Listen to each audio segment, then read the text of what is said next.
Angel Angelina পর্ব সংখ্যা ৩৯। লেখনীতে ফারহানা নিঝুম। প্রকৃতি আজ বড্ড বিচলিত, অস্থির। সেই অস্থিরতা গ্রাস করছে রাইসার সমস্ত সত্তাকে। চোখের কার্নিশ বেয়ে বাড়িধারা নেমে গেল। ঠোঁটের একপাশে আনমনা হলেই নিম্নাষ্ট ধারা চেপে আছে। আজ রাইসা ক্লান্ত, বাস্তবতার জাতাকলে পিষ্ট হওয়া এক মামুলি সত্তা মাত্র। মাথার উপর হিমশীতল হিমালয়ের ন্যায় নিটল লোকটার হাতে স্পর্শ অনুভব হতে ডুকরে কেঁদে ওঠে রমণী। কান্নার হিড়িকে কেঁপে কেঁপে উঠল শীর্ণ বদন। আমি এটা আশা করিনি ভাই, আপনি আমাকে সেভ করতে গিয়ে ইস্কিয়াসকে। কণ্ঠস্বর রোধ হয় রমণীর, অথচ নিশ্চল সে নীলাক্ষী চোখজোড়ার মালিক স্বীয় জায়গায় নিটল শরীর নিয়ে দাঁড়িয়ে আছে। একটি ছোট্ট দীর্ঘ শ্বাস নির্গত হলো আফ্রিদের বক্ষ হতে। মাথা কাত করে ডান দিকে এক পলক চেয়ে বলল, আফ্রিদ। রাইসা, তুমি কি চাও? আমার কিছু চাওয়ার নেই, শুধু একটা মাত্র আবদার, তাকে ছেড়ে দেওয়া হোক। বিন্দুমাত্র ভনিতা ছাড়াই বলল রাইসা, বিস্তৃত হাসিতে উদ্ভাসিত আফ্রিদের ওষ্ঠচোড়া। আফ্রিদ হাত ছড়িয়ে এনে থাই গ্লাসের দিকে 2 কদম এগিয়ে গেল। পিছনে দাঁড়ানো রাইসা উদ্গ্রীব হয়ে আছে আফ্রিদের প্রত্যুত্তর জানতে চেয়ে। ঘড়ির কাঁটা টিকটিক শব্দ করে মিনিট 2 সময় পেরিয়ে গেল, তবে বিন্দুমাত্র হেলদোল দেখা গেল না আফ্রিদের অভিব্যক্তি জুড়ে। আরো কিছুক্ষণ পেরোতে কিছু গার্ড প্রবেশ করলো। তাদের মধ্যে একজন কাছাকাছি এগিয়ে এলো আফ্রিদের। ফোন বের করে এগিয়ে দিতে আফ্রিদ কারো সাথে ফোন আলাপে ব্যস্ত হয়ে পড়ে। প্রায় 15 মিনিটের মতো আলাপ সেরে ফোনটা ফের এগিয়ে দিল গার্ডের দিকে। ঘাড় কাত করে রাইসার দিকে তাকিয়ে আদেশ স্বরূপ বলল, মঞ্জিলে ফাংশন আছে, রেডি হও। রাইসা তপ্ত নিঃশ্বাস ছাড়ল। ক্রুরধার এই চাহনি ঠের বুঝতে পারছে কিছু হতে চলেছে, ভয়ঙ্কর কিছু। সদ্য শাওয়ার নিয়ে বেরিয়ে এসেছে ইদ্রান। চুল চুয়ে চুয়ে টুকটুক করে ঝরে পড়ছে পানির কণা। ড্রেসিং টেবিলের সামনে গিয়ে দাঁড়ালো সে। কাঁধে কারো স্পর্শ পেতেই ঠোঁটের কোণে হাসি রেখা প্রস্ফুটিত হলো।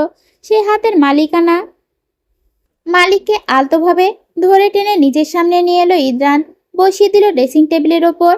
স্মাইলির হাস্যজল মুখে তাকিয়ে আছে তার দিকে। দৃষ্টি নিচের স্থান বদলে স্থির হয়ে ঘাড়ের ট্যাটুর দিকে। ইগলে সূচালো সেই ট্যাটু। আলতো করে সেখানে আঙুল ছুঁয়ে দিল স্মাইলি। চার্ম, এটা কেমন ট্যাটু? ইদ্রান আবারও স্মাইলির হাত টেনে ঠোঁটের কাছে এনে শীতল এক চুম্বন এঁকে দিল। মৃদু হেসে বলল, এটা আফ্রিদ এহসানের ফেভারিট ট্যাটু।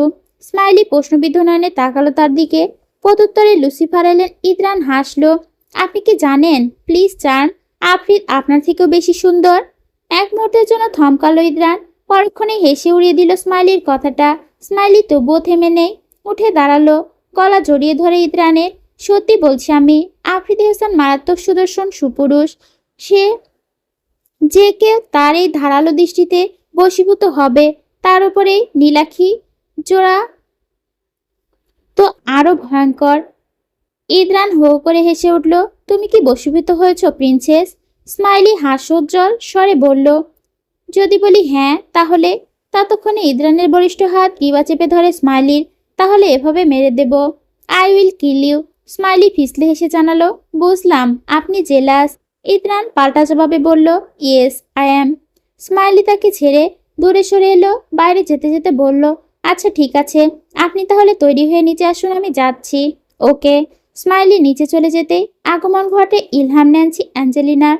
দরজার সম্মুখে দাঁড়িয়ে আছে সে। তাকে দেখে চোখ দুটো ছোট হয়ে লুসিফার এলেন ইদ্রানের।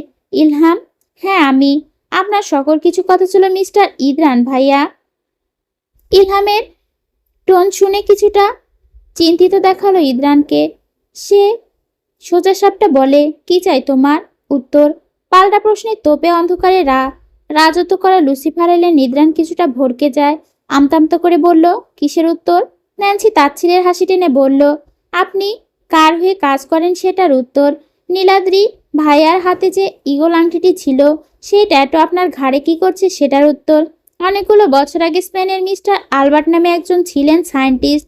তিনি হুট করে উধাও হয়ে যান, সেটার কারণ কি?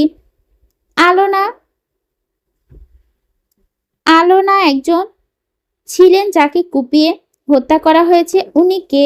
সবচেয়ে বড় কথা যে মিস্টার আলবার্টকে উধাও করেছিল সিসি ফুটেজ তাদের একজন লোক ছিল যার ঘাড়ে ঠিক এই ট্যাটু ছিল, ঈগল পাখি। সব কিছুর জবাব চাই। ইদ্রান নির্বাক, শক্ত তার চাহনি, চোয়াল শক্ত হয়ে আছে তার। রাগান্বিত স্বরে বলে, তুমি আমাকে এসব কেন জিজ্ঞেস করছো ইলহাম? এই ট্যাটুর জন্য? সিরিয়াসলি? সামান্য ট্যাটু রয়েছে বলে তোমার ভাবনার সাথে আমাকে জুড়ে দেবে? সামান্য নয়, মোটেও সামান্য নয়। এক প্রকার চেঁচিয়ে উঠল ন্যান্সি।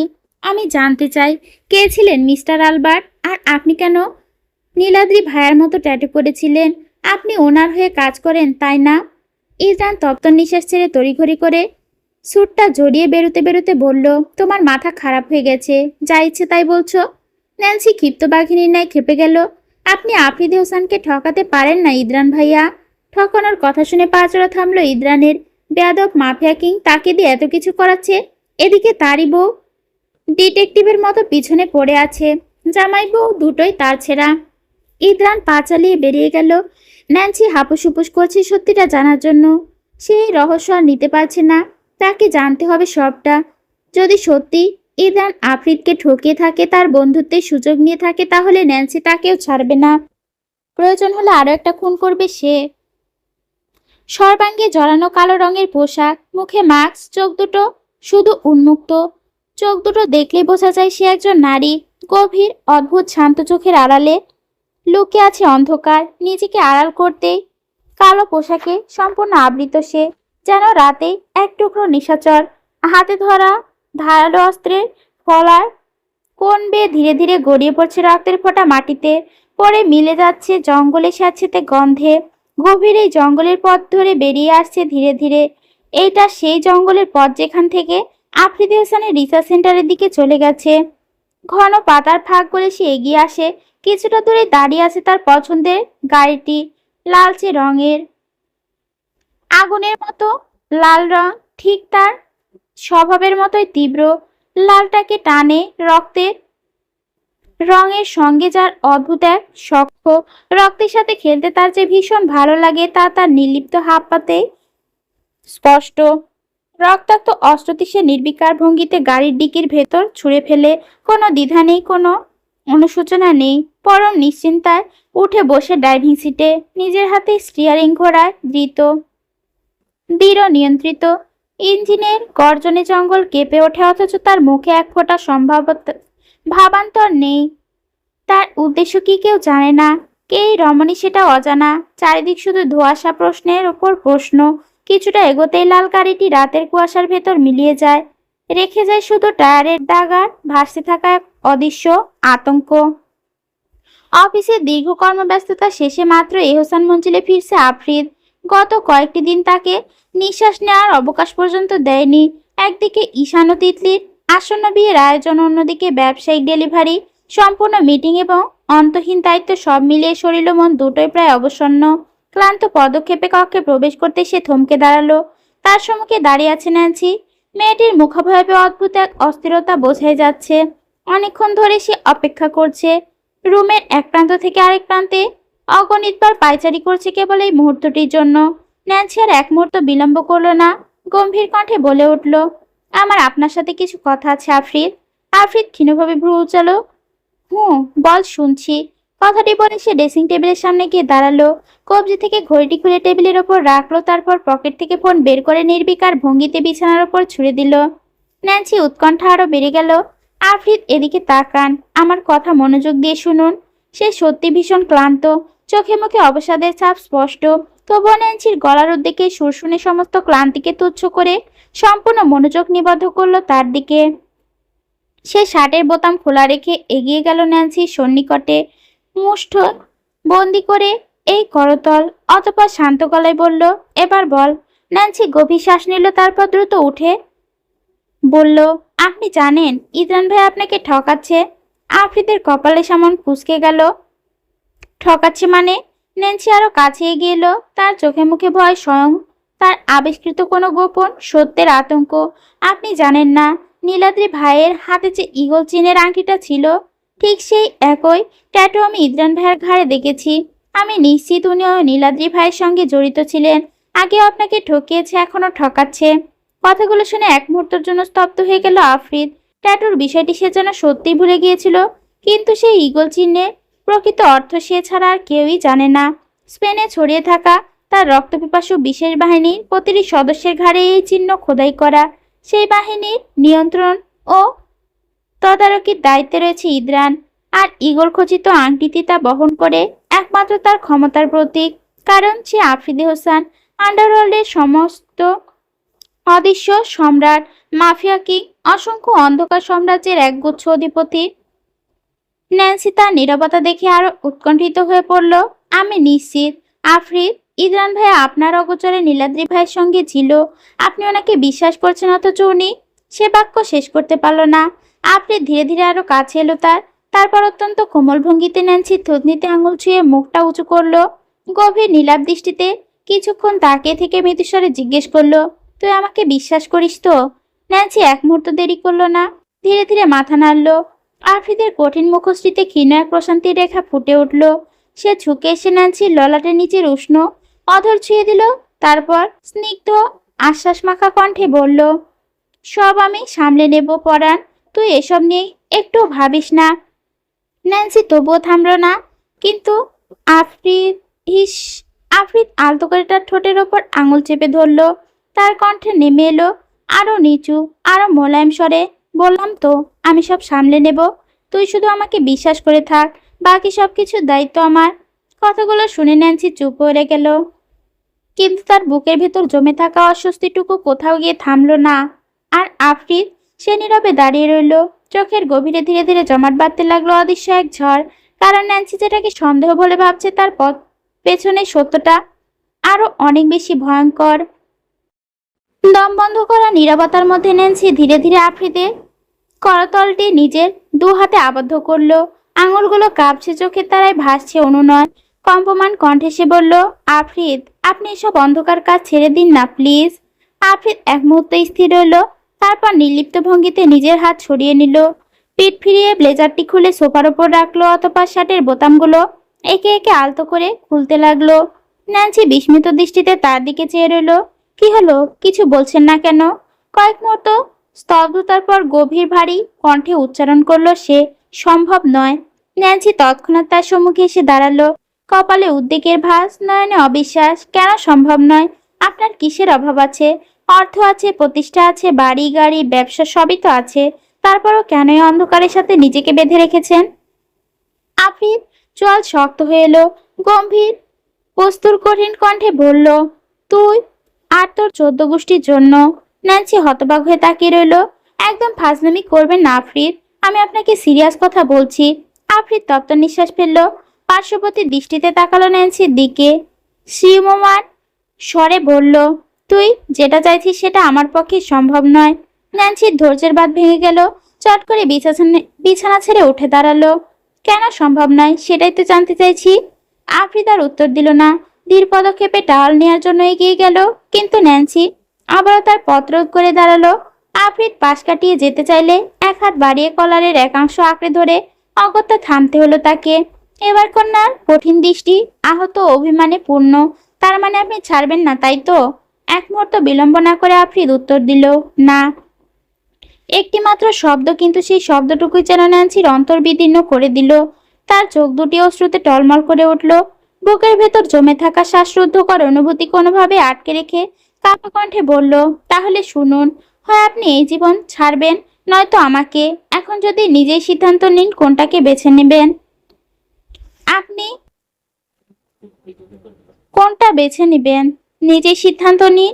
কথাটি শেষ হওয়ার সঙ্গে সঙ্গেই ধাম প্রচন্ড শক্তিতে দেয়ালে মুষ্টিবদ্ধ করলো আফ্রিদ। আঘাতের তীব্রতায় তার হাতে চামড়া ফেটে রক্ত বেরিয়ে এলো। শিউরে উঠল ন্যান্সি। সে স্থাণুবৎ দাঁড়িয়ে রইল। সে সমগ্র পৃথিবী হঠাৎ থমকে গেছে। আফ্রিদ ধীরে ধীরে তার দিকে ফিরল, চোখ দুটো অস্বাভাবিক রক্তিম দৃষ্টিতে দহন। গভীর ভারী কণ্ঠে বলল, আর একবার যদি এমন কথা মুখ দিয়ে বের হয় তাহলে কিন্তু। বাকিটুকু আর উচ্চারণ করলো না। হয়তো পারেনি, হয়তো তার নিজেরই সাহস হয়নি সেই কথাটা বলার। কারণ পৃথিবীর সমস্ত কিছু হারানোর ক্ষমতা তার আছে, কিন্তু ন্যান্সিকে হারানোর চিন্তাটুকু তার পক্ষে সহ্য করা অসম্ভব। মুহূর্তে সে পাশ কাটিয়ে পাশ কাটিয়ে টাওয়ালটি তুলে নিল এবং দ্রুত পদক্ষেপে ওয়াশরুমে প্রবেশ করলো। দরজাটি বন্ধ হওয়ার শব্দে কেঁপে উঠল ন্যান্সি। সে নির্বাক, হতবিম্বল, কিছু বুঝে উঠতে পারছে না। আফ্রিদ কেন এমন প্রতিক্রিয়া দেখালো? কেন তার কণ্ঠে এমন কঠিন ছিল? কেন মনে হলো দেয়ালে নয় মুষ্টিবদ্ধটি মুষ্টিঘাত কি যেন তার হৃদয়ের এসে আশ্রে পড়ছে। চোখের কোণ বেয়ে নীরবে অশ্রুবিন্দু গড়িয়ে পড়ল। ন্যান্সির বুকের ভেতর তীব্র যন্ত্রণার ঢেউ আশ্রে পড়ছে। সে এমন একজন মানুষকে ভালোবেসে যার অতীতের রক্তে রঞ্জিত, যার বর্তমান অন্ধকার নিমজ্জিত, একজন অপরাধী, অথচ সেই মানুষটাই তার কাছে ভবিষ্যৎ চায়, সংসার চায়, সন্তান চায়। হঠাৎ করে তার বুকের ভেতর হাহাকার জেগে উঠল। যদি কোনোদিন সত্যি তাদের সন্তান হয় তবে সে তাকে কি পরিচয় দেবে, কি বলবে? তার পিতা কে? একজন সফল ব্যবসায়ী নাকি অন্ধকার সাম্রাজ্যের নির্মম রক্তমাখা সম্রাট? ন্যান্সি এবেলায় কান্না পেল। সে শান্তি সংসার করতে চায়, যেখানে শুধু শান্তি আর শান্তি থাকবে। আজ এহসান মঞ্জিলে হলুদিয়া অনুষ্ঠানে রঙিন আয়োজন। বিকেল গড়াতে একে একে অতিথিদের আগমন ঘটেছে। পুরো বাড়িতে উৎসবের আমেজ, হাসি, আড্ডা আর কোলাহলের মধুর সুর। অতিথি আপ্যায়নে ব্যস্ত বাড়ির সকলে।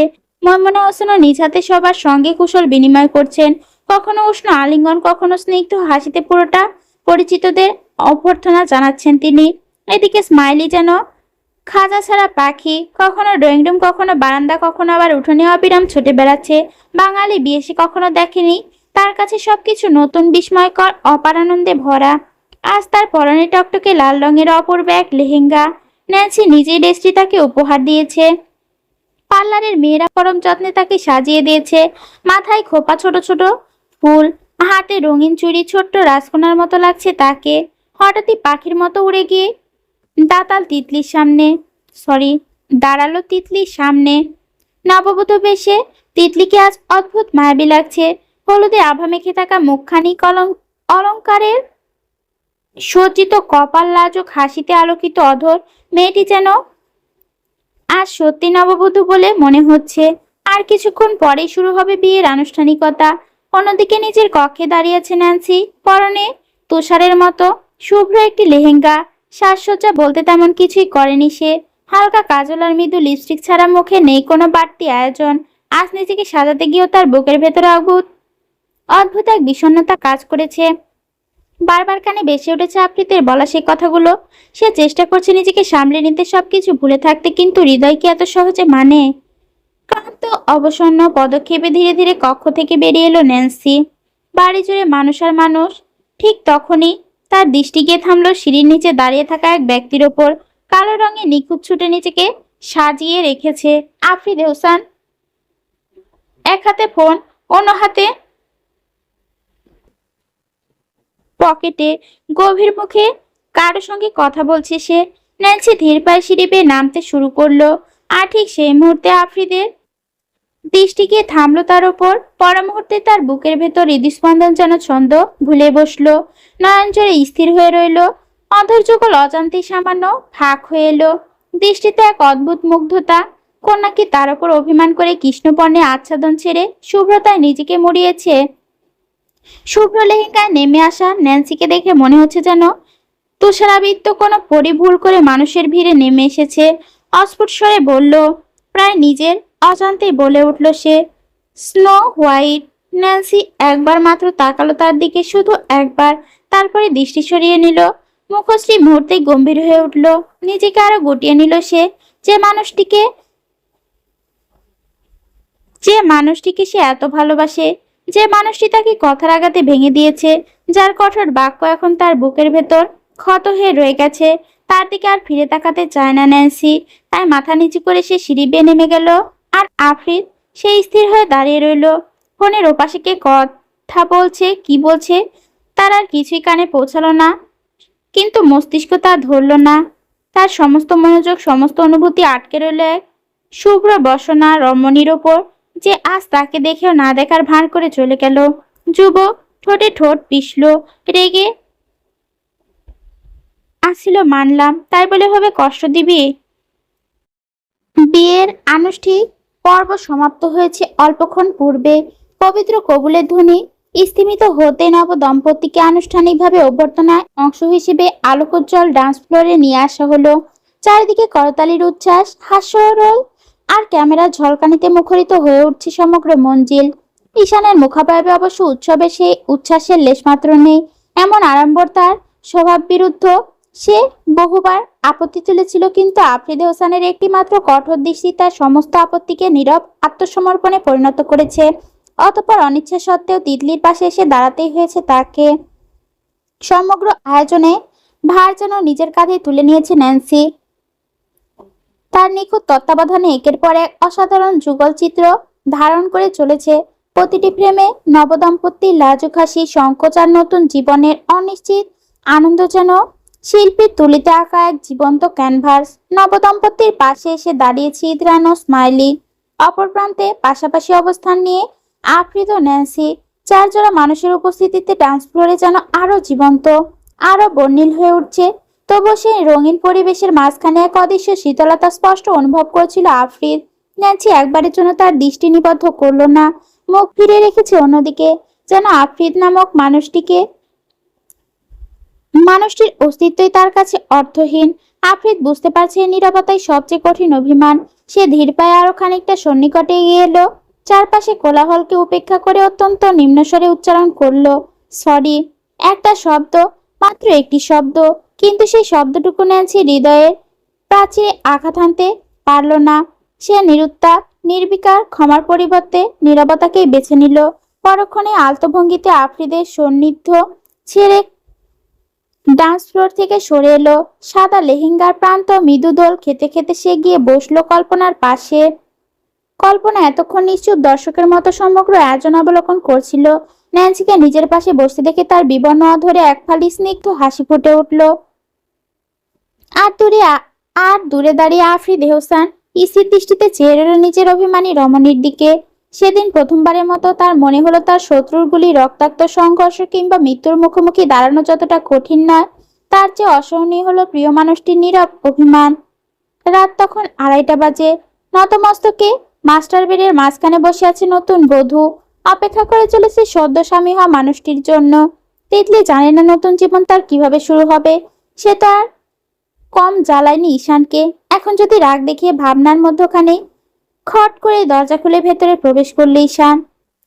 টুকটুকে লাল রঙের বধূ সাজে ফুলে সজ্জিত বিছানায় বসা তিতলিকে দেখলো।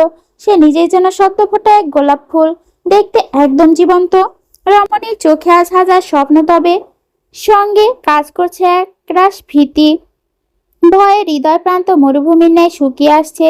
ঈশান ভেতরে ঢুকে সঙ্গে সঙ্গে এগিয়ে এলো না, দরজার পাল্লার সঙ্গে হেলান দিয়ে দাঁড়িয়ে রইল কিছুক্ষণ নিঃশব্দে নিঃশেষ মনোযোগে তাকিয়ে রইল তার জন্য অপেক্ষারত নববধূকে। সেই দেখা ছিল নিছক দৃষ্টি নয়, ছিল দীর্ঘ পথ চলার ক্লান্তি মুছিয়ে নেয় এক পরম তৃপ্তি। চোখের তৃষ্ণা মিটিয়ে নিচ্ছিল সে বারংবার। এই রংপুরের মায়াকে নিজের করে পেতে কত ঝড়ঝাপটা যে পেরোতে হয়েছে, কত অদৃশ্য যুদ্ধ, সব যেন মুহূর্তে এসে মিলল এই একটি দৃষ্টিতে। উপর থেকে ঈশান যতবারই বলছে বিয়ে করবে না, কিন্তু ভেতরে ভেতরে এই কন্যাকে সে ভালোবেসে ফেলেছে। সময় গড়িয়ে গেল ধীরে নিঃশব্দে। তারপর ঈশান মৃদু পদক্ষেপে এগিয়ে এলো। তিতলির সামনে এসে বসাতেই তার মাঝে নেমে এলো এক অদ্ভুত নীরবতা, যেখানে কথা নেই, অনুভূতির অভাবও নেই। আলতো হাতে ঈশান ঘোমটাটা সরিয়ে দিল। আবির্ভূত হলো স্নিগ্ধ লাজে রাঙা এক মুখশ্রী, যেন সন্ধ্যার আলোয় ফোটা কোমল কোনো ফুল। চোখে লাজের আড়াল, ঠোঁটে অনুচ্চারিত আবেগ। সেই সৌন্দর্যের সামনে শব্দ যেন কুণ্ঠিত, তবুও অস্ফুট কণ্ঠে ঈশানের ঠোঁট ছুঁয়ে বেরিয়ে এলো একটি মাত্র শব্দ, মাশাআল্লাহ। তিতলি ভীত চোখে তাকিয়ে ঈশানের দিকে। সে যা ভেবেছিল তা কিচ্ছুটি হয়নি। ঈশান হাতে চুমু খেলো তিতলির, স্বভাবসুলভ বলল, আমার জীবনে তোমাকে স্বাগতম মেয়ে। আজ থেকে আমার জীবনের সাথে ওতপ্রোতভাবে জড়িয়ে গেছো। মনে রেখো, এখন কিন্তু পালানোর পথ নেই। তিতলির কি হলো, সে ভীষণ লজ্জা পেল। ঈশান ফিসলে হাসে। তিতলি নিজেকে গুটিয়ে নেয়, কিন্তু তা যে হতে দেয় না ঈশান। ভালোবাসার পারমিশন কি পাবো, নাকি আজকেও পায়ে পা দিয়ে ঝগড়া করবে? তিতলিও কম নয়, ফোড়ন কেটে বলল, না চাইলে হাতে হাত দিয়ে ঝগড়া করতে পারেন। থতমত খেয়ে গেল ঈশান। তার মুখ দেখে উচ্চস্বরে হেসে উঠল তিতলি। চোখ পাকালো ঈশান। তাই নাকি? তাহলে চলো হাতে হাত দিয়ে ঝগড়া করি। তিতলি ভয় পেয়ে কিছুটা দূরে সরে গেল। আমতামতো করে বলল, মানে? ঈশান বাঁকা হেসে বলল, ডোন্ট ওয়ারি, আমি কিন্তু জেন্টালম্যান। তিতলি চোখ বড় বড় করে তাকালো। ঈশান আকস্মাৎ তাকে শক্ত করে জড়িয়ে ধরে। তিতলির মনে হলো নিঃশ্বাস বন্ধ হয়ে আসছে। ঈশানের প্রতিটা স্পর্শে ভালোবাসা জড়ানো, আদরে ভরিয়ে দিল তার ছোট্ট ছিমছিমে শরীরটা। কষ্টতায় আপন ভাঁজে টেনে নিল, মিলিন হলো হাতের আঙুল, একে অপরের মাঝে ডুবে গেল মুহূর্তের মধ্যে। তিতলি চমকালো, স্থির হয়ে গেল ঈশানের উন্মাদতা দেখে। ক্ষণে ক্ষণে চাপা স্বরে বলল, ভালোবাসি, ভালোবাসি। তিতলি যেন বিশ্বাস করতে পারছে না, নওফেলের কাছে ঠকে গিয়ে ভালোবাসার ওপর বিশ্বাস হারিয়েছিল সে। কিন্তু সেই বিশ্বাস ঈশানের কথায় আবারও ফিরে পেল। তিতলি কেঁদে ফেলল, তার কান্নায় থেমে গেল ঈশান ভীতু কণ্ঠে শুধোয়, কি হয়েছে জান, ব্যথা দিচ্ছি? সরি সরি, খুব সরি। তিতলি একটাও কথা বলল না, চাপটে ধরে ঈশানের গলা, মিনমিনি গলায় আকুতি জানালো, আজকের পর থেকে কখনো আমাকে আপনার কাছ থেকে দূরে সরিয়ে রাখবেন না, মরে যাব আমি। ঈশান বুঝলো তিতলিকে, মেয়েটা কি তার ভালোবাসায় শান্তি খুঁজে পেয়েছে? হয়তো তাই। নিজের প্রয়োজনীয় জামা কাপড় নীরবে গুছিয়ে বক্ষে সঙ্গে চেপে রুম ত্যাগ করলো ন্যান্সি। সিদ্ধান্ত সে নিয়ে ফেলেছে, আজ থেকে আর আফ্রিদি হোসেনের বেডরুমে তার অবস্থান হবে না। অভিমানীরাও এক সীমারেখা থাকে, সেই সীমা অতিক্রম করলে হৃদয় নীরব বিদ্রোহ ঘোষণা করে। ঠিক সেই সময় করিডর ধরে নিজ কক্ষের দিকে ফিরছিল আফ্রিদ। অন্যমনস্ক দৃষ্টিতে ন্যান্সিকে অপর রুমের দিকে অগ্রসর হতে দেখে তার পদক্ষেপ আচমকাই থমকে গেল। কপালের ভাঁজ গাঢ় হলো। পরক্ষণে দ্রুত পদক্ষেপে এগিয়ে গিয়ে ন্যান্সির পিছু নিল। ন্যান্সির কক্ষে প্রবেশ করে দরজা বন্ধ করতে উদ্যত হতে বজ্রসম উপস্থিতি নিয়ে সম্মুখে এসে দাঁড়ালো আফ্রিদ। অপ্রত্যাশিত সেই উপস্থিতিতে ন্যান্সির অন্তর্গল ক্ষোভ যেন আরো দাউ দাউ করে জ্বলে উঠল। আফ্রিদ কিঞ্চিৎ সংযত অথচ ভারী কণ্ঠে প্রশ্ন করলো, তুই এখানে কি করছিস? ন্যান্সি একটু ইতস্তত না করে নির্লিপ্ত স্বরে উত্তর করলো, আজকের পর থেকে আমি আপনার সঙ্গে একই রুমে থাকবো না। বাক্যটি শুনে আফ্রিদের চোয়াল শক্ত হয়ে উঠল। বিরক্তি, অস্বস্তি আর ক্রোধ একসাথে জমাট বাঁধল তার মুখাবয়বে। কি সব বাচ্চাদের মতো নাটক করছিস তুই? ন্যান্সি দৃষ্টি অনড়। আমি আগেই বলেছিলাম সবকিছু ছেড়ে দিন, কিন্তু আপনার কাছে আমার চেয়ে আপনার সাম্রাজ্য অনেক বেশি মূল্যবান। সুতরাং আপনি আমার সাম্রাজ্য নিয়েই থাকুন, আপনি আপনার সাম্রাজ্য নিয়েই থাকুন। ও হ্যাঁ, এই সাম্রাজ্যকে বলবেন বাচ্চা দিতে। এরপর আর একটি মুহূর্ত অপচয় করলো না সে। সশব্দে দরজাটি আফ্রিদের মুখের ওপর বন্ধ করে দিল। দরজার আঘাতে যেন আফ্রিদের ধৈর্যের শেষ অবশিষ্টটুকু ভেঙে চূর্ণ বিচূর্ণ হয়ে গেল। প্রচন্ড শক্তিতে মুষ্টিবদ্ধ হাত আশ্রে পড়ল কাঠের দরজায়। অ্যাঞ্জেলিনা, অ্যাঞ্জেলিনা, দরজা খোল, বলছি দরজা খোল। আমাকে বাধ্য করিস না দরজা ভেঙে ঢুকে পড়বো। আমি কিন্তু শক্ত মার দেব। অপর প্রান্ত থেকে ভেসে এলো ন্যান্সির তীক্ষ্ণ বিদ্যুৎ মিশ্রিত কণ্ঠ, হ্যাঁ সেটাই তো বাকি আছে। আসুন, দরজা ভেঙে ভেতরে ঢুকে আমাকে আঘাত করুন। কথাগুলো যেন উত্তপ্ত সীসার মতো গিয়ে বিঁধল আফ্রিদের অন্তরে। আর একবার প্রবল শক্তিতে দরজায় আঘাত হানলো সে। সমস্ত করিডোর কেঁপে উঠল সে অভিঘাতে। কক্ষের ভেতর দাঁড়িয়ে ন্যান্সি শরীর অনিচ্ছায় শিউরে উঠল, তবুও সে নড়ল না, নিজের সিদ্ধান্ত থেকে এক চুলো সরে এলো না। দরজার ওপাশ থেকে এবার আফ্রিদের কণ্ঠ ক্রোধের পরিবর্তে অসহায় সুর স্পষ্ট হয়ে উঠল, দরজা খোল প্লিজ, এমন করিস না। ন্যান্সি নীরব। নীরবতাই যেন তার প্রতিবাদ, তার অভিমান, তার শাস্তি। আফ্রিদ জানে রাত নামলে সে ন্যান্সির বক্ষে আশ্রয় খোঁজে। দিনের সমস্ত যুদ্ধ, রক্ত, ষড়যন্ত্র আর ক্লান্তির অবসান ঘটে সে একটিমাত্র মানুষের সান্নিধ্যে। আর সে আশ্রয় তার জন্য রুদ্ধ। কিছুক্ষণ নির্বাক দাঁড়িয়ে থেকে শেষ পর্যন্ত দরজা থেকে সরে এলো আফ্রিদ। দীর্ঘ ভারাক্রান্ত পদক্ষেপে করিডোর পেরিয়ে এগিয়ে যেতে লাগলো সে। মস্তিষ্ক যেন শূন্য হয়ে আসছে। অসংখ্য শত্রুকে পরাস্ত করা মানুষটি আর সম্পূর্ণ অসহায়। একটিমাত্র রমণী, তার অভিমান, তার নীরবতা, তার দূরত্ব এই দুর্ধর্ষ পুরুষটিকে এমনভাবে পরাভূত করেছে যেন সে নিজের সাম্রাজ্যে নয়, বরং ভালোবাসারই এক অসহায় বন্দী। আঙুলের ডগায় নাচিয়ে চলেছে। গত দুদিন যাবৎ আলিয়াসকে কোনো প্রকার খাবার দেওয়া হয়নি। তা না দেওয়ার পিছনে কারণ আছে আফ্রিদের।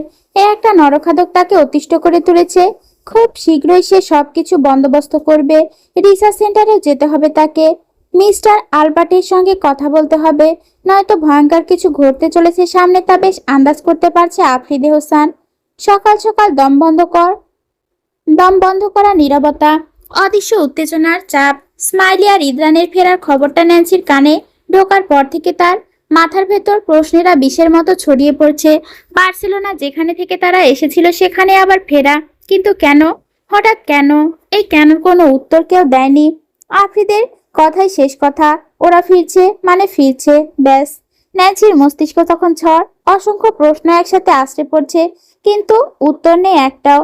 আরো যেটা বুকের ভেতর খসখস করছে তা হলো ইদ্রান। নীলাদ্রির সাথে আফ্রিদের অগোচরে কি করছে সেটুকু আজ অব্দি জানা হলো না ন্যান্সির। অজানা সত্যগুলো যে অন্ধকারে দাঁড়িয়ে দাঁত বের করে হাসছে। রুমে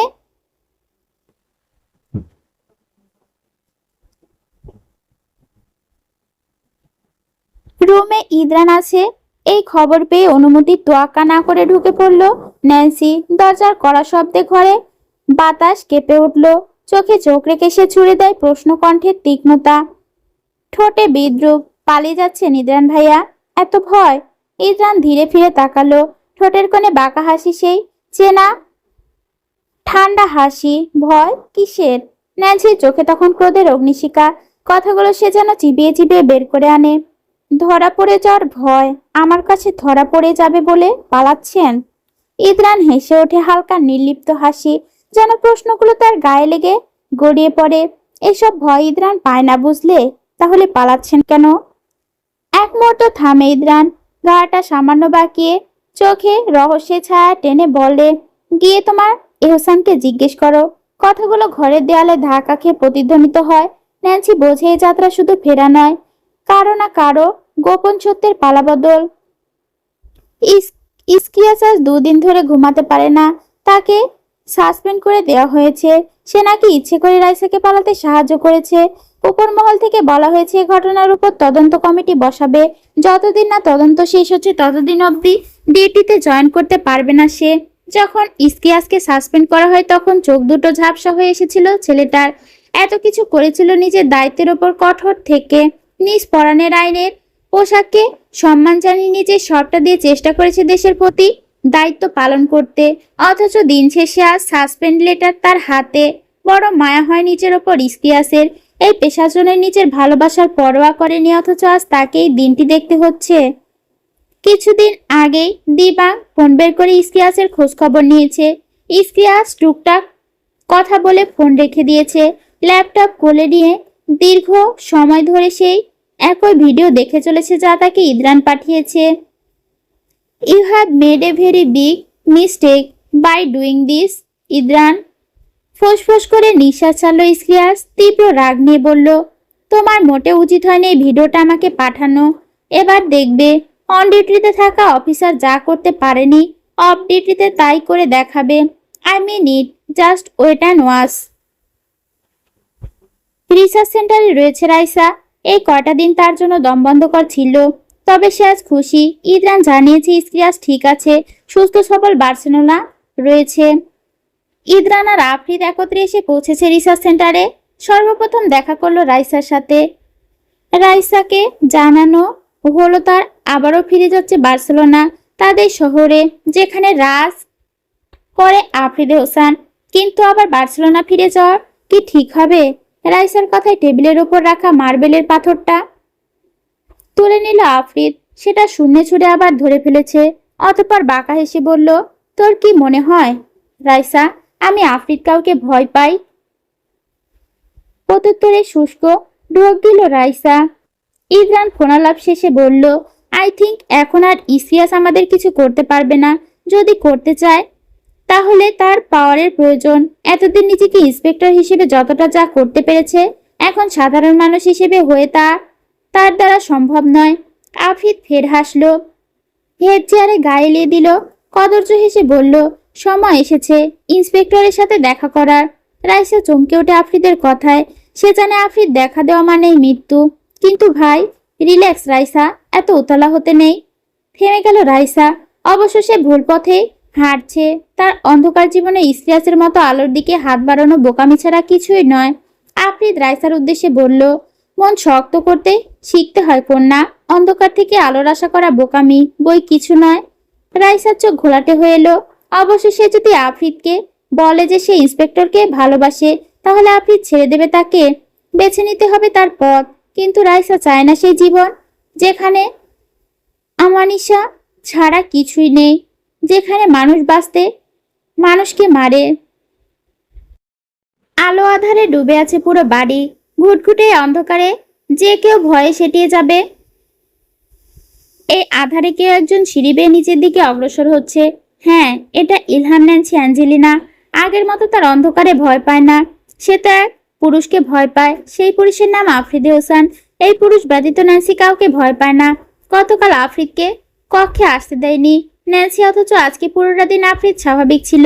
ন্যান্সি এক মুহূর্তের জন্য ভেবেছিল হয়তো আফ্রিদ রাতের সবটুকু রাগ তার উপর ছাড়বে।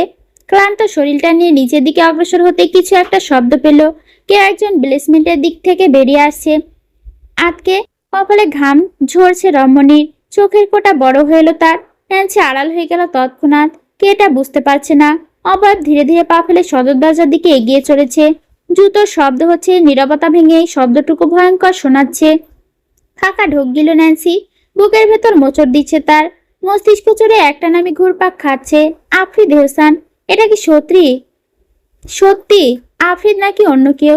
ন্যান্সি ভেতরে উত্তেজনা চাপতে না পেরে দ্রুত পায়ে জুতো জোড়া খুলে হাতে নিল, পিছু নিল অবয়বের। সে দেখতে চায় কে এই পুরুষ নাকি নারী। অবয়ব ধীরে ধীরে দরজা খুলে বাইরে বেরিয়ে গেল। ন্যান্সি তৎক্ষণাৎ তার পিছু নিল। মঞ্জিলের বিশাল ফটক পেরিয়ে ন্যান্সির বুকের ভেতর হঠাৎ অদ্ভুত এক শীতল স্রোত নেমে এলো। রাতটা যেন আজ অন্যরকম নিঃশব্দ, তবুও অস্বস্তিকর ভাবে জেগে থাকা।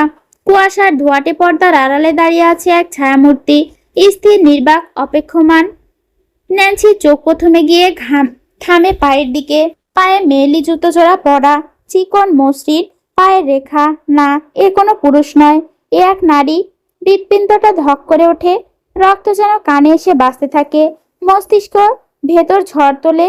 চারটি নাম, কল্পনা, তিতলি, স্মাইলি আর ময়মুনা হোসেন। তাদের মধ্যে একজন। তাহলে এতক্ষণ যে ছায়া ঘুরে বেড়াচ্ছিল এই মঞ্জিলে, সে কি তাদেরই কেউ? কৃষ্ণবর্ণের আচ্ছাদনে মোড়া অবয়বটি নিঃশব্দে পেছনের ফটকে দিকে এগোলো। তার চলাফেরার অদ্ভুত নিপুণতা। ন্যান্সি আর অপেক্ষা করে না। সন্দেহ আর আতঙ্ক মিশে তার ভেতরে এক তীব্র তাড়না তৈরি করে। দ্রুত পা বাড়ায়, তারপর প্রায় দৌড়ে। কিন্তু ফটক পেরোতে অবয়বটি মিলিয়ে যায়, যেন রাত তাকে গিলে ফেলেছে। মেন রোডে এসে দাঁড়িয়েছে ন্যান্সি, হাঁপাতে থাকে। চারিদিক শুনশান, বাতাসে শুকনো পাতার খসখস শব্দ। দূরে বিশাল জঙ্গল, যে পথ ধরে কেউ যায় না, কেউ আসে না। মঞ্জিলের চারপাশে পাহারাদার আছে, তবু এই নির্জনতা যেন ষড়যন্ত্রের মতো। ন্যান্সির ঠোঁট কেঁপে ওঠে। কোথায় গেল? চোখের পলকে কিভাবে গায়েব হতে পারে? উত্তর মেলে না, বরং আচমকা পেছন থেকে ঝড়ের মতো আশ্রয় পড়ে কেউ। প্রস্তুতি নেওয়ার সুযোগ পায় না ন্যান্সি। পিঠে তীক্ষ্ণ জ্বলন্ত এক যন্ত্রণা, যেন ধারালো কিছু চামড়া চিরে ঢুকে গেছে। ছিটকে পড়ে যায় সে মাটিতে। শ্বাসরুদ্ধকর কষ্টে বুক কাঁপতে থাকে। কালো অবয়বটি দ্বিতীয়বার আঘাত হানতে উদ্যত। ন্যান্সি মরিয়া হয়ে লড়ে ওঠে। ব্যথা উপেক্ষা করে হাত বাড়িয়ে ধরে ফেলে আক্রমণকারীর মুখের মাস্ক, চোখ পর্যন্ত ঢাকা কৃষ্ণ আবরণ। সে টেনে ধরতে থাকে। ব্যথা, রাগ আর আতঙ্কের মিশ্রিত কণ্ঠে বলে ওঠে, আজ আমি তোমাকে দেখেই ছাড়বো। কে তুমি? বলো, কে তুমি? দুজনের মধ্যে শুরু হয় ধস্তাধস্তি। শুকনো পাতা উড়ে যায়। রাতের নীরবতা ভেঙে ওঠে চাপা শব্দে, কিন্তু অবয়বটি চটপটে প্রশিক্ষিত। বুঝে যায় এই লড়াই বেশিক্ষণ টিকবে না। হঠাৎ এক ধাক্কা, ন্যান্সি আবারও পড়ে যায় মাটিতে। পিঠের ক্ষত থেকে উষ্ণ রক্ত গড়িয়ে পড়ে ঠান্ডা মাটিতে। চোখের সামনে অন্ধকার ঘনিয়ে আসে, তবুও সে তাকিয়ে থাকে। দেখে কালো ছায়াটি জঙ্গলের অন্ধকার গহ্বরে ঢুকে যাচ্ছে। তারপর কিছুই নেই, শুধু কাঁপতে থাকা নিঃশ্বাস, ব্যথায় কুকড়ে যাওয়া দেহ, আর জঙ্গলের ভেতর থেকে আসা অজানা আওয়াজ, যেন রাত নিজেই কোনো গোপন সত্য আড়াল করে হাসছে। ন্যান্সির হাত মুঠো হয়ে যায় মাটির ওপর। সে ধরতে পারেনি। নিস্তব্ধ এক ফ্ল্যাট, চারপাশে এমন গভীর নীরবতা, যেন শব্দ এখানে পা ফেলার আগে অনুমতি চায়।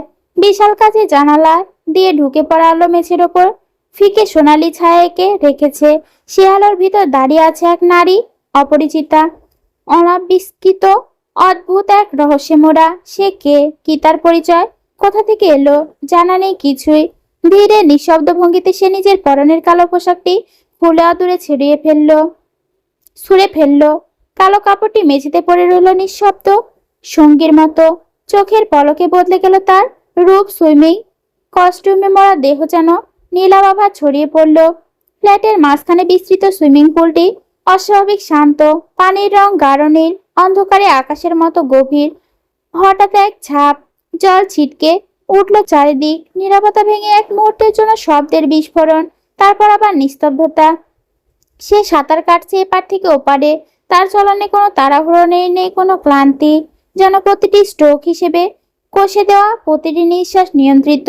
নীল জলের ভেতর সে যেন আরেকটি ছায়া, এক অচেনা সাম্রাজ্যের রানী। কিছুক্ষণ পর ধীরে ধীরে জলের ভেতর থেকে উঠে এলো সে, ভেজা চুল কাঁধ ছুঁয়ে নেমে এসেছে, ত্বকে জলের কণারা মুক্তোর মতো ঝিকমিক করছে। পাশে রাখা এক গ্লাস সফট ওয়াইন তুলে নিল, আঙুলের ফাঁকে গ্লাসটি ধরে সে ঠোঁট নিল প্রথম চুমুক। তার ধারালো চোখ দুটি স্থির হয়ে আছে ফুলের নীল পানির দিকে, সেই চোখে এক অদ্ভুত শীতলতা, নির্লিপ্ত অথচ তীক্ষ্ণ। নিম্ন স্বরে কিন্তু স্পষ্ট উচ্চারণে সে বলল, ইলহাম, সো স্যাড, ধরতে গিয়েও ধরতে পারলে না সুইটহার্ট। কিন্তু আগন্তুক নারীর কণ্ঠস্বর অস্বাভাবিক, কোমল নয়, কঠোর নয়, বরং এক সুর। সেখানে উপহাস আর প্রশংসা একই সাথে মিশে আছে। দ্বিতীয়বারও এনে চুমুক দিয়ে সে মৃদু হাসলো, ঠোঁটের কোণে জমে থাকা সেই হাসি ছিল বিপজ্জনকভাবে সুন্দর। Better luck next time little mouse. কথাগুলো নরম, কিন্তু তার ভেতরে লুকিয়ে আছে চ্যালেঞ্জের ধার। ফুলের স্থির জল তার প্রতিচ্ছবি ধারণ করে আছে এক নারী, যার পরিচয় অজানা। অতঃপর সে নারী অট্টহাসিতে ফেটে পড়ে। ভোরের আলো ফুটবে আর কিছুক্ষণ বাদে। ব্যথায় কোকিয়ে উঠল, এক্ষুনি এই মুহূর্তে চিকিৎসার প্রয়োজন তার।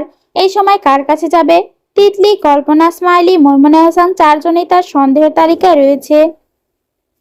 ওহ, ন্যান্সি ভুলটা মোটেও করবে না, তাকে সবার সাথে আলাদাভাবে কথা বলতে হবে, অবশ্যই সুযোগ বুঝে। ন্যান্সি ধীরে ধীরে এগিয়ে যাচ্ছে করিডোর দিয়ে, ব্যথা একটু পরপর চোখ খিচে নিচ্ছে। ঘুরে ফিরে তার আশ্রয় কেন নিতে হয় তার কাছে, যার থেকে সে পালাতে চায়? এই যে নিজের রুমটা ছেড়ে আবারও সেই বৈধ পুরুষের নিকটে আশ্রয় নিতে হচ্ছে। 4:30 বেজেছে সবে, ফজরের আজান দিয়েছে সেই কখন। দেয়াল ঘড়িটা টিকটিক শব্দ করছে। ব্যালকনিতে দাঁড়িয়ে সিগারেট টানতে বড় ব্যস্ত আফ্রিদি হোসেন। এই দুটো রাত নির্ঘুম কেটেছে তার। প্রিয় রমণী শান্তির আশ্রয় পায়নি সে। আফ্রিদের সমস্ত মানসিক শান্তি এই কন্যার নিকটে গচ্ছিত। আফ্রিদ মস্ত বড় আকাশের দিকে তাকিয়ে তার ছিলে শহীদ আওড়ালো, খোদা, তুমি বড় অদ্ভুত খেলোয়াড়, যার ছুঁয়ে আমার পতন নিশ্চিত। তারই বুকে কেন রাখলে আমার সুখ শান্তির ভার? দরজায় খটখট শব্দ হতে ভ্রু বাঁকালো আফ্রিদ। আগে থেকে দরজাটা খুলে রাখা, ভেতরে ঢুকে এলো অপ্রত্যাশিত নারী। আফ্রিদ আর চোখে এক নজর দেখে দৃষ্টি ফিরিয়ে নিল, তাকাবেই না সে। ন্যান্সি ভিতরে ঢুকে দেখলো ঘরটা অন্ধকার হয়ে আছে, তবে বাইরে কৃত্রিম আলোয় অল্প বিস্তর দেখা যাচ্ছে আফ্রিদকে। সিগারেট টানতে ব্যস্ত সে। ন্যান্সি খুব ভালো করে জানে আফ্রিদ ঢের বুঝতে পেরেছে তার অস্তিত্ব। ন্যান্সি তপ্ত নিঃশ্বাস ছেড়ে গলা থেকে ওড়নাটা খুলে বেডের ওপর ফেললো। আফ্রিদ তাকে অবলোকন করছে আড়ালে, মনে মনে বিড়বিড়ালো, উত্তেজনার নিশ্চয়ই মাথায় উঠে গেছে, তাই তো এসেছে, নয়তো জীবনে আসতো না। ন্যান্সি আফ্রিদের দিকে তাকিয়ে রিনরিনে গলায় বলল, শোনো নেহসান। মাঝপথে তাকে থামিয়ে দিয়ে বলে ওঠে আফ্রিদ, ডেকে লাভ নাই, তোকে কাছে আসতেই দেব না, সে তোর উত্তেজনা যতই মাথায় উঠে যাক। ন্যান্সির প্রচন্ড হাসি পেল, মন চাইলো হাত পা ছড়িয়ে হাসতে, হেসে গড়াগড়ি খেতে।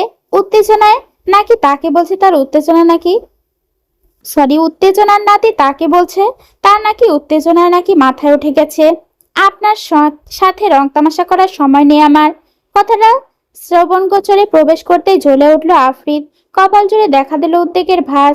খ্যাক করে উঠল, তাহলে এসেছিস কেন? তোকে তো টেনে হিস্ট্রিও আনা যায় না, আজ কিভাবে চলে এলি? ন্যান্সি ব্যথাতুর নয়নে তাকালো পুরুষটির মুখ পানে, ভোতা মুখ করে বলল, ব্যথা পেয়েছি তাই এসেছি। আফ্রিদ পা থেকে মাথা অব্দি ন্যান্সিকে পরখ করে রোষপূর্ণ কণ্ঠে বলল, দেখছি তো সব দিক দিয়ে ঠিক আছিস, পারফেক্ট আছিস, বিন্দাস আছিস। ন্যান্সি পিছন ঘুরে দাঁড়ালো, ছেড়ে রাখা চুলগুলো সবগুলো একপাশে নিয়ে এলো। পিঠ জুড়ে রক্তের ছোপ ছোপ দাগ দেখে বুকের ওপর মোচড় দিয়ে উঠল স্বামী নামক প্রেমিক পুরুষের।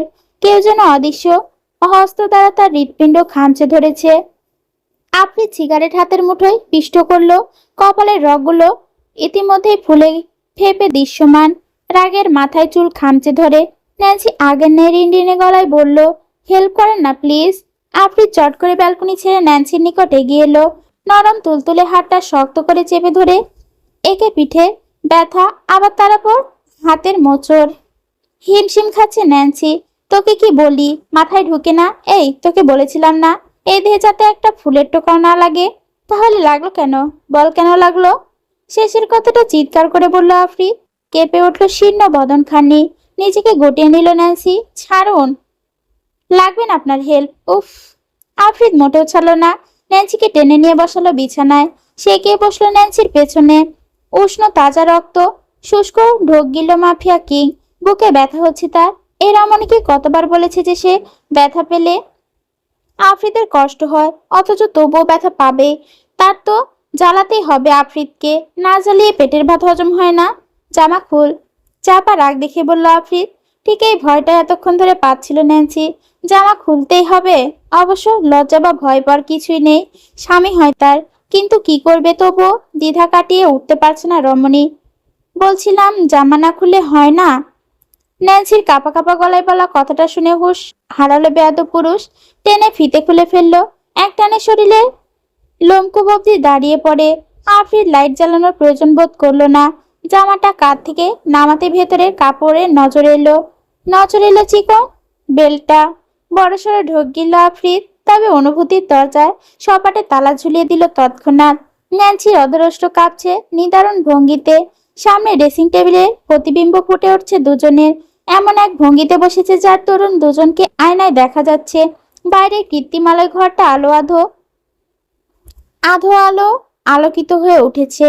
ন্যান্সি কাঁপছে। আফরিদ আলতো করে সেই বেল্ট খুলে দিল। অমনি উন্মুক্ত হলো কন্যা। ন্যান্সি রিনরিনে গলায় বলে ওঠে, শুধু ওষুধ লাগিয়ে দিন, বাকিটা আমি করে নেব। আফরিদ কি কখনো কারো কথা সহজে শুনে? শোনবার মানুষ নয় সে। আজকেও তাই হলো। নিজের মতো করে জায়গাটা পরিষ্কার করে ওষুধ লাগিয়ে নিজের মতো ব্যান্ডেজ করে দিল। ন্যান্সি ব্যথায় খামচে ধরে তার উরু। আস্তে, ব্যথা লাগছে তো। সহসা সামনে হাতে সে গলা পেঁচিয়ে ধরে আফ্রিদি হোসেন। তাদের দাঁত পিষ্ট করে বলল, এমন ভাবে বলছিস যেন আমি সবকিছু করেছি। এসব আওয়াজ করিস না, মাইন্ড ডাইভার্ট হয় বেয়াদব। ন্যান্সির মুখ নত করে নেয়। আঁখি পল্লব কাঁপছে তার। আফরিদ এতটাই সন্নিকট যে তার হৃদয়ের প্রতিটি স্পন্দন শুনতে পাচ্ছে কন্যা। ব্যথায় কথা আগে মনে ছিল না। শালি, এত অবাধু কেন তুই? কিভাবে ব্যথা পেলি? উত্তর করলো না ন্যান্সি। আফ্রিদের বাজ পাখির দৃষ্টি সহজেই সবটা ধরে ফেললো। ন্যান্সি যে আড়াল করতে চাইছে কিছু একটা, তার ঢের বুঝতে পারছে সে।